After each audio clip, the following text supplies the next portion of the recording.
Yeah, so this is a different type of remake. It isn't a hard-hitting trap beat or anything like that, but I think it's still worth taking a look at this track. In all its simplicity, it still manages to be interesting for the whole duration of the track, which is about 3 minutes, using very little elements, just the piano, and occasionally it adds strings and some other sounds as well. But the main being the piano. Just like 2 days ago, I was giving a lesson and we were talking about how to make a piano intro just sound that more interesting. So for anybody who's creating a intro to their song that uses piano, this also could be very relevant. I tried a couple different piano sounds out. The piano in Sweden is quite muffled. It's nothing too like bright sounding. It's very subdued. So my first idea was to try and use Labs, which is a free piano plugin. I talked about a bunch of different free pianos a while back. This was good, except just a little bit too subdued. Very pretty though, but it didn't match the exact sound used in Sweden. I tried Keyzone Classic. The problem with this one is that it's just too bright sounding. It's too clear of a piano. So this one is not free, but it did do really well. What I had to do was turn the lid of the piano down. That muffled the sound quite a lot. And also turn the tone to soft. Added some reverb and just a bit of compression. Nothing too much. Nice and easy. See, nice and easy compression. So transcribing music is something that I've had to do a lot of at school. I had to do one pretty much every week for 3 years. Lots of fun. If you have a lot of difficulty with doing that, what you can do is open up Melodyne and just record into here. Like, it should be smart enough to know you're recording chords, but if not, you can set to polyphonic. It just chose decay for me, so I just left it like that. And then once you're done, you can just save it as a MIDI file in settings and then drag it in and you will have the MIDI. There'll be like quite a lot of wrong notes, however. Oh. But it's trying its best. Here is a simplified version. That's all this song really is based off these 4 chords.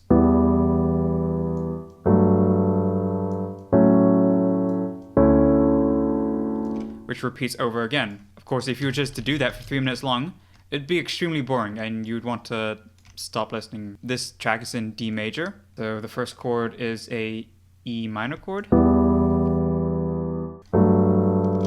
You would think E is at the bottom in the bass. Oh, it's E minor chord, so over here you have a G in the bass. Well, is that a G major or minor chord? But it isn't. What I think this chord is a D major chord.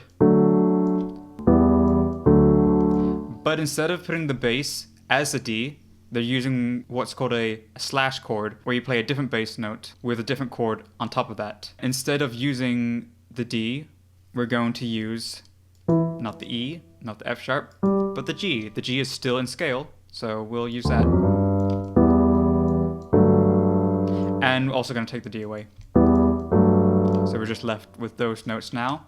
And here something similar is happening. You could also technically call this a slash chord because we got a F sharp minor chord here. And we're not using an F sharp in the bass. Instead we're using the A in the bass. So you can say, oh, that's a F sharp minor slash A. But you tend not to do that because this bass is actually the third of the chord. So you call that an inversion. I'm not really a big fan of inversions. I think they never sound that defined of a chord. It's not like a but for a very gentle, almost ambient track, it makes sense because it's not too attention grabbing of a chord. It's supposed to be very easygoing, so I think it works. Again, another slash chord. We're using the 4th. And then taking that down. However, we're missing a very important part here. Every half a bar, the bass note moves about towards the G. Then it goes up to a B and then back down to the A. This is just an extra bass note thrown in there. It's just movement for the song.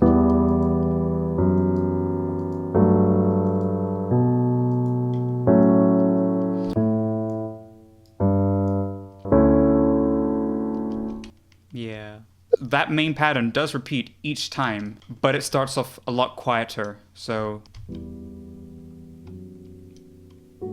I've turned the velocity down quite a bit, and you can see it starts to get louder and louder. You can also see that it's not just one line getting louder and louder. Each note has its own different volume velocity, and it's very easy to change this. If you select one of these notes, then you can just like scroll up and down, and just that one particular note on its own will change velocity. Or you can select a bunch of them, and then all those notes will change velocity. If you had to do that for each one, that would take quite a lot of time. So you can actually automate that process. Go to Tools, Randomize, and to the levels, and then just, yeah, look at that. You can just randomize each velocity. So if these were all the same, yep, randomize velocity, there you go. And so now each note will just play a little bit different, which is going to be a bit more human. And then eventually we start to add extra notes, kind of like a melody on top of the existing structure.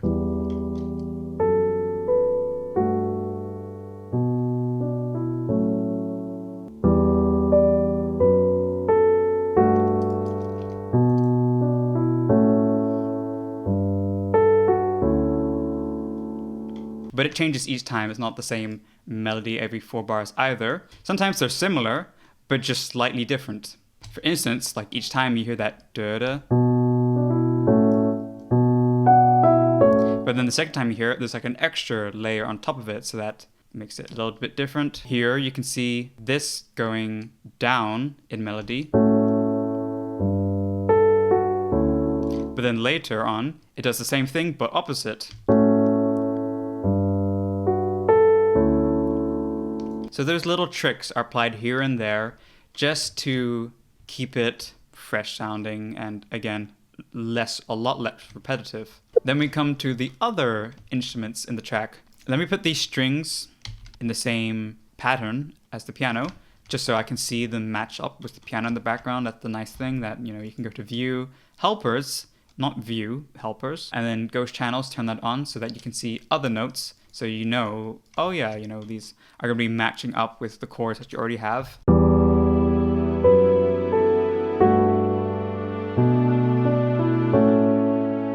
This is just taking notes from the chords that we already have. Then another layer of notes come along that are even higher. They get louder as well.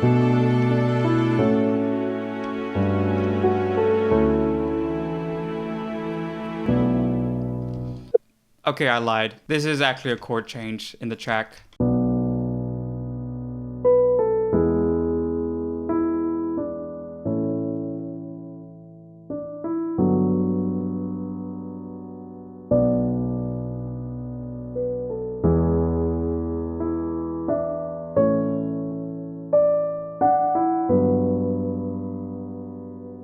It is a couple different chords just for a small bridge section. The nice thing about the velocity is that it's not just, oh yeah, you're making each note sound like different volumes, but it really does change the color of it. Let's say I take this chord. Now I'm putting more emphasis on this note instead of the F, so. Like these are exact same chords, but it's just the character of them is incredibly different. Pretty interesting, that. It's just a B minor chord, although without the fifth. This is E major chord, A major chord. And this one really is just a major 7 chord. And then the last chord is held down for quite a long time. You get an extra 2 bars of just piano, pure piano. And then we go into this pizzicato sound. I hope I pronounced that right. It's just taking the exact same chords from the intro, so nothing really new, but the sound is different. We're using the pizzicato, which is from the factory library, and you open up the string ensemble, you just drag that in there and choose pizzicato. And this is different from like staccato, because staccato is also very short. However, staccato is struck with a bow, like yunk, and pizzicato is plucked. So that just plays, just does 2 rounds of the chord progression. And then we go back to piano, and we also have this harp that layers over the chords, playing playing nice little harmonies with itself. Like, just imagine two melody lines, but then playing at the same time. So you could have just had this on its own. Or you could have done this. But instead, we're using both of them.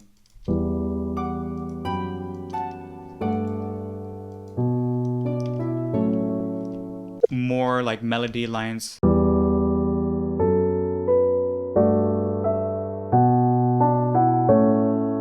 It's constantly adding new little melodies, even if they're just really small differences. See, this is also similar. It's also going up the scale again. But it starts off going down first. Whereas the round before, it just goes up.